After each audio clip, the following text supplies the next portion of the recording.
Einen wunderschönen guten Tag und herzlich willkommen zu einem neuen YouTube-Video von uns.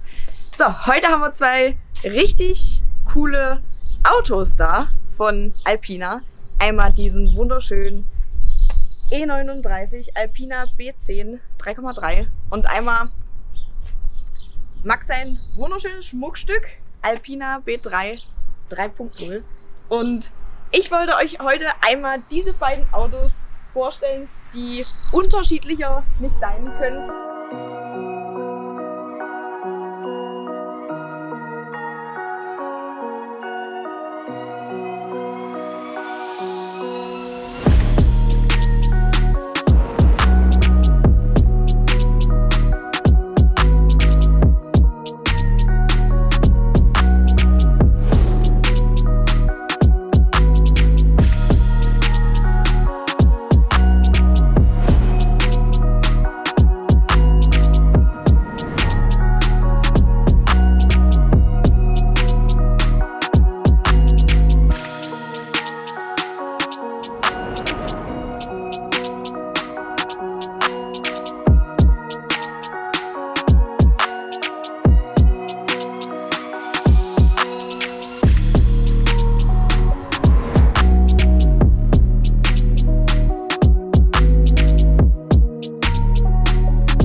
Beide Alpinas sind aus erster Hand und dieser Alpina hat 9000 Kilometer runter, ist also wirklich ein Sammlerfahrzeug, ein Museumsstück. Sieht man auch schon, kommt mal her, schaut euch einfach mal bitte diesen Lack an. Das Auto ist dem Lack nach zu beurteilen nie gefahren anscheinend. Keine Steinschläge auf dem Lack, keine Steinschläge in den Scheinwerfern, nichts am Nierenblech, überhaupt gar nichts an der Stoßstange. Also das Auto ist in einem Zustand, ich glaube, da würden sich andere Leute die Finger danach lecken. Also sowas zu finden in so einem Zustand, da muss ich sagen, erstmal Respekt an den Vorbesitzer, der es geschafft hat, das Auto bis jetzt so in diesem Pflegezustand zu halten und wirklich so wenig mit dem Auto zu fahren. Also wäre es meiner gewesen, ich wäre schon öfters damit gefahren, weil 9000 Kilometer für einen E36, Baujahr 96, so wenig zu fahren, das ist echt krass. Vor allen Dingen schaut euch einfach mal an, in was für einem Zustand diese Ledersitze sind. Da ist nichts dran. Gar nichts. Ihr habt keine aufgeschuffelten Lehnen. Die Einstiege sind tipptopp. Das Leder fässt sich an wie am ersten Tag. Und das riecht auch noch so richtig wie ein neuer E36. Ich traue mich eigentlich gar nicht reinzusetzen, aber vielleicht kann Max mal filmen. Da habt ihr auch das Dreispeichen-Sportlenkrad mit typischen Alpina-Design. Unseren Alpina-Schaltknauf und den Alpina Tacho. Und da können wir ja gleich mal anmachen, dass ihr auch mal den Kilometerstand seht. 9215 Kilometer und das nehme ich dem Auto auch wirklich ab. Wenn wir jetzt mit dem Auto mal fahren bzw. einsteigen, packen wir auch immer hier so Plastiktüten rein, damit wir auch wirklich nichts dreckig und kaputt machen. Und hier haben wir auch noch Alpina Fußmatten. Schaut euch einfach mal an, die Einstiege, das sieht nicht mal aus, als wäre mal hier irgendwie jemand mit seinen Schuhen hängen geblieben. Die Dichtungen, die schauen alle noch aus wie neu, die Scharniere. Eigentlich schaut es aus, als wäre das Auto gestern vor Band gelaufen. Auch die Außendichtungen hier an den Türrahmen. Für E36 Liebhaber ist es, glaube ich, das Paradies. Ich kann euch auch mal So, ich muss mal ein bisschen Strom geben. Der Gute steht ja hier bei uns die ganze Zeit immer in der Tiefgarage. Der darf keiner Sonne ausgesetzt werden. Wir wollen ja nicht das kaputt machen, was der Vorbesitzer die ganzen Jahre schön in Ehren gehalten hat. Das schaut aus wie neu. Hier haben wir einen 3,0 Liter 6-Zylinder, 250 PS, 320 Newtonmeter in Montreal Blau Metallic. Hier war noch nie irgendwas offen. Gar nichts. Das ist einfach Ich finde es unglaublich. Ja, viele Leute können sich dafür nicht begeistern, aber jetzt gerade für die Leute, die das halt feiern, ich glaube, für die ist es wirklich einfach der heilige Gral. Genauso zum E39, da kommen wir gleich dazu. Jetzt geben wir den erstmal noch Strom, damit ich euch auch nochmal zeigen kann, wie die Rückbank ausschaut. Eigentlich hätte ich die weißen Handschuhe anziehen müssen, die du von der BMW Classic bekommen hast. Traue mich gar nicht, Normal das Auto. schon, Ja, traue mich gar nicht, das Auto anzufassen. Schaut euch mal bitte die Rücksitzbank an. Also ich traue mich zu behaupten, dass da noch keiner drauf saß. Ist jetzt ein bisschen staubig natürlich, aber ich glaube, so wie das hier hinten ausschaut, saß da noch keiner drauf. Ich gucke mir mal die Türverkleidungen hier noch an. Aber schaut euch das mal an, die Türgriffe, selbst der Fensterheber, das schaut aus, als hätte da wirklich noch nie jemand drauf rumgedrückt. Auch keinen hängenden Himmel, haben ja die E36 immer mal gerne das Problem, dass der Himmel anfängt zu hängen. Gar nichts. Überhaupt nichts. Das Auto ist wirklich in einem richtig, richtig guten Zustand. Schaut euch mal an, was Max noch dazu bekommen hatte. Sämtlichste Papiere, noch die allerersten Kennzeichen vom Auto, ohne das Deutschlandzeichen sogar. Du hast hier wirklich eine komplette Historie dazu bekommen. Und was wir vorhin auch schon mal geschaut hatten, weil es mich interessiert hat, was das Auto mal gekostet hat. Hier haben wir es, den Alpina B3 mit Schaltgetriebe, 76.500 €. Ich glaube, das war noch Mark. Ja, stimmt, das war noch Mark. Und jetzt ist natürlich die Frage, was ist das Auto in diesem Zustand wert? Das kann aktuell, glaube ich, keiner sagen, weil es steht auch keiner, glaube ich, im Netz. Du schon mal geschaut? B8 gibt es so 1-2 Stück, aber das ist ja eine andere Preisklasse, weil B8 halt ein anderes Auto ist. Aber so jetzt als Handschalter mit Lederausstattung. Aber ich glaube, du würdest ihn auch nicht hergeben, oder? Nee, erstmal nicht. Ich bin zwar eigentlich nicht so der Limo-Fan, aber es schaut einfach geil aus, gerade mit dem Spoiler noch drauf. Schaut einfach richtig schön clean aus mit den Alpina-Rädern, dann das Dekor hier dran. Das ist jetzt auf jeden Fall der Zustand von dem E36 Alpina B3. Jetzt schauen wir uns den E39 mal zusammen an. Wie gesagt, auch erste Hand, hat allerdings schon 170.000 Kilometer runter. Also der Erstbesitzer ist sehr gerne mit dem Auto gefahren. Man sieht auch jetzt hier schon, die Scheinwerfer werden schon langsam blind. Stoßstange hat eine Macke. Dann haben wir hier auch Dellen. Aber wir wollen das Auto natürlich nicht schlecht machen. Ich wollte es euch erstmal zeigen, aber ich wollte euch mal den Unterschied zeigen zwischen dem Auto, wirklich was 9.000 Kilometer runter hat, und ein Japaner mit 170.000 Kilometern. Dafür steht er trotzdem noch gut da. Baujahr 2004 ist er jetzt hier auch wieder. Haben wir den schönen Spoiler. Da haben schon manche bei Instagram geschrieben, nee, mach den Spoiler runter. Eigentlich noch nicht, aber da das Ding einfach original ist, bleibt auch der Spoiler drauf. Ja, und ich finde es cool. Also steht dem richtig gut. ja, wenn du den runter machst, dann schaut es aus wie ein Standard in 39. Ja. Also. Hier haben wir Blau 2. Ich habe mir überlegt, wir werden nachher auch nochmal die beiden Autos auf die Hebebühnen tun, dass wir wirklich mal den E36 von unten sehen können und den E39 mal von unten sehen können. Den schauen wir uns natürlich auch noch von innen an. Hier haben wir Stoffsitze, auch mit den Alpina-Farben. Der Zustand, der Innenraumzustand ist nicht wirklich, wie soll man jetzt sagen, natürlich ist er schlechter als vom E36, aber an sich ist er nicht schlecht für diese Laufleistung und das Alter von dem Auto. Also es ist halt ein Auto, was gerne bewegt wurde und gerne gefahren wird. Ich meine, du kaufst ja eigentlich auch nicht ein Auto, damit du es hinstellst und dir anguckst. Es sei denn, du hast so viel Geld übrig, dann wahrscheinlich schon, aber ansonsten kaufst du ja ein Auto, weil du damit Spaß haben möchtest. Hier haben wir das schöne Holzdekor. Bin ich nicht so der Fan, aber du? ja, Fan kann man nicht sagen, aber es passt auf jeden Fall zum Auto. Hier haben wir leider auch schon, dass sich der Stoff löst. Der schaut aus, als würde er mal ein bisschen Liebe benötigen. So schaut er gerade aus. Switchtronic haben wir. Auch wieder schönes Lederlenkrad mit den Alpina-Farben. Auch wieder den Alpina-Tacho. An sich ist es ein wirklich schönes Auto. Gerade E39 ist toll. Ich mag die Autos. Und hier haben wir den 3,3 Liter Sechszylinder mit 280 PS. Was ist denn da passiert? Da bin ich aus Versehen beim Überbrücken draufgekommen und da ist es da reingefallen. Oh, perfekt. Das sieht richtig gut aus. Das muss man wieder richten. Jetzt haben wir natürlich den perfekten Vergleich. Einmal zum Museumsauto und zu einem ehrlichen Motor. Also lieber so, als wenn man einmal drüber dampft.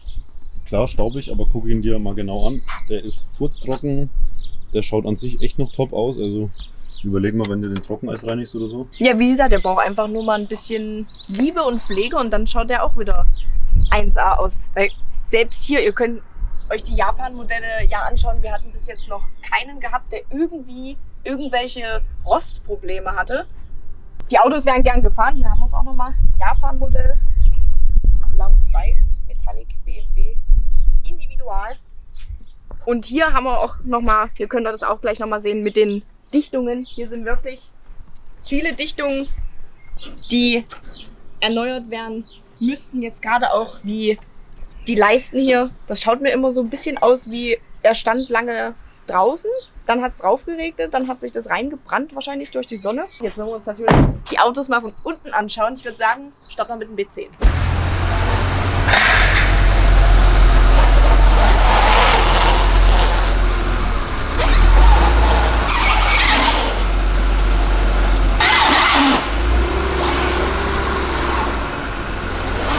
Wir fangen jetzt doch mit dem B3 an, denn draußen ist heute extrem warm und die Sonne fängt jetzt richtig krass an zu scheinen.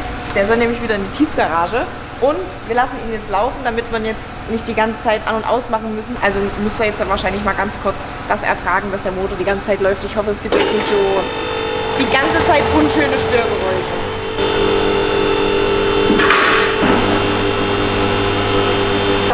Bitte kommt einfach mal ganz kurz her.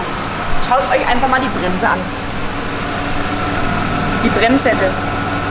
Das schaut alles aus wie neu. Das sind wahrscheinlich noch die ersten Bremsscheiben, die ersten Bremsbeläge und die ersten Bremssättel. Das ist wahrscheinlich alles das Erste. Ziemlich wahrscheinlich, ja. Guckt euch das Fahrwerk an. Ich lasse mal noch ein bisschen hoch. Und hier sogar noch die ersten Reifen. Die Reifen, mit denen das Auto ausgeliefert wird. Gibt leider keine neuen mehr für das Auto in der Größe. Wird nicht mehr produziert. Ich würde auch ehrlich gesagt auch keine anderen drauf machen. Es wird sich wahrscheinlich ein bisschen blöd fahren, aber ich würde auch keine anderen drauf. Ich würde die drauf lassen. Ich kaufe mir denselben Felgensatz nochmal mit neuen Reifen zum Fahren. Vorderachse. Was will man dazu sagen? Ihr seht hier selbst noch die Konservierung drauf, die damals auf die Karosse ausgespült wurde. Die Lenker, schaut euch das mal an. Schaut euch mal den Stappi an. Das schaut aus, als hätte sie das gerade neu eingebaut. Hier fehlt nichts, hier tropft nichts. Der schnurrt wie ein Bienchen. Das ist geil.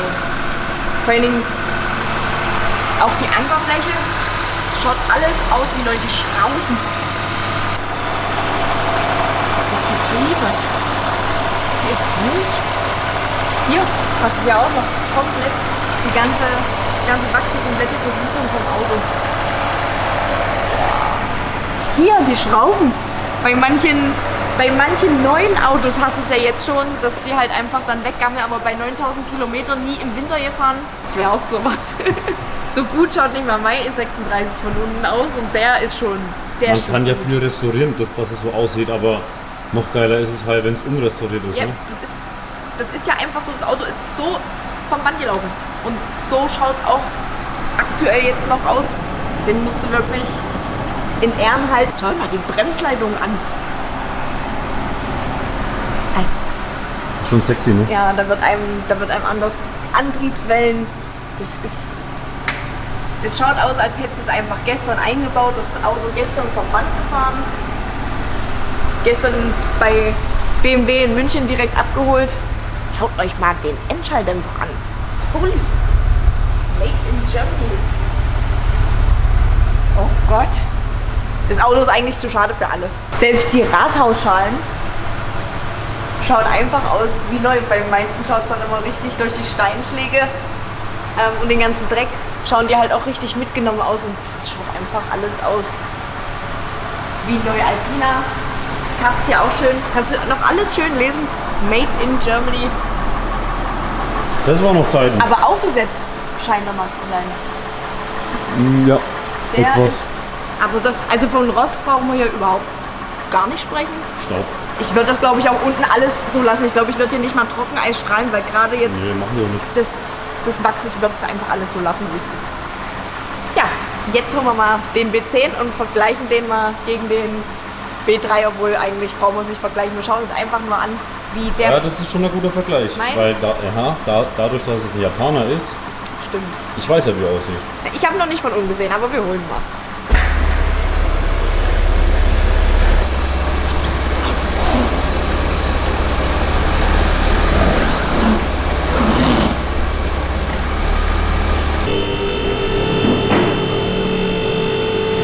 Jetzt der direkte Vergleich. Kurz vorher, also meine Oma, die fährt auch einen E39, die fährt jetzt zum Beispiel schon seit etlichen Jahren auch immer im Winter und der schaut von unten fast so aus wie der Z4. Der Z4 hat 100.000, knappe 100.000 Kilometer drauf, wird im Winter gefahren und schaut euch jetzt mal bitte an, wie der Hinterachsträger ausschaut, wie die Antriebswellen ausschauen, wie der Stabi ausschaut, wie die Lager ausschauen. Und das jetzt knapp mit 100.000 Kilometern. Das ist... Fix und fertig. Das ist echt nicht... Das ist nicht so geil. Auch den E39, den Max für die Firma hatte, der war auch rosttechnisch komplett am Ende. Das war ein Touring, die Heckklappe, kennen vielleicht die einen oder anderen Leute dann auch. Die war komplett am Ende. Das komplette Auto ist dann leider rosttechnisch auch irgendwann auseinandergefallen. Und ja, aber wurde dann auf den Schrott gebracht. So, auf den ersten Blick schaut er nur dreckig aus von unten. Der müsste halt mal schön sauber gemacht, trocken eisgestrahlt werden. Hier auch jetzt die Angerbleche, die Längslenker, das schaut alles richtig gut aus. Bisschen Versiegelung von unten, guckt auch noch durch. Also auf den ersten Blick würde ich jetzt hier schon mal sagen, bis zum Getriebe, das ist nur Dreck. Also substanztechnisch, und da lege ich meine Hand dafür ins Feuer, ist die Karosserie genauso gut wie von dem 936. Was krass ist halt bei den die Schweller und so, ne? Bei deutschen Autos, die Wagenheberaufnahmen, die sind ja alle kurz und klein, ne? Wenn du hier hinguckst. Das ist alles noch massiv. Ja. Selbst jetzt auch hier wieder die Abgasanlage, die schaut auch noch top aus. Lambda-Sonden hast du ja auch manchmal, dass die Muttern dann weggammeln, dass du sie auch nur noch schwierig aufkriegst. Also der Zustand von dem Auto ist sehr gut. Hätte ich jetzt nicht gedacht, aber wie gesagt, wir hatten jetzt bis jetzt noch keinen einzigen Japaner, der rosttechnisch ein richtig großes Problem hatte. Gar nicht, es gibt keine Rost in Japan. Guck dir das an, Stabi, alles. Auch hier hinten das Differential, kannst du nicht meckern. Das Vor allem ist es halt auch furztrocken, ne? Für Baujahr 2004, da kannst du nichts sagen. Und ich denke, der wird den die ganze Zeit immer bewegt haben. So wie das Auto ausschaut, wurde der echt sehr gerne gefahren. Soll ja auch so sein, wenn du dir das Auto kaufst, willst du ja Spaß damit haben. Was hast du mit dem vor? Ist ja auch wieder deiner. Du machst eine Alpina-Sammlung auf. Ja, hier auch wieder Bremsleitung, tipptopp. Ich hoffe, wir haben euch alles zu den Autos erzählt und gesagt. Und ich hoffe, euch hat das Video gefallen. Wie gesagt, der B10 kriegt auf jeden Fall noch richtig viel Liebe, muss er auch bekommen. Und die ein oder andere Lackierung der Teile. Der B3 ist einfach nur noch hinstellen, sauber machen, das war's, mehr nicht. Und mal bei dem schönen Wetter nur mal das Auto rausholen. Falls ihr irgendwelche Fragen noch zu den Autos habt, könnt ihr es gerne mal unten in die Kommentare schreiben. Ansonsten hoffe ich, das Video hat euch gefallen. Lasst uns wieder einen Daumen nach oben da und dann sehen wir uns im nächsten Video. Macht's gut!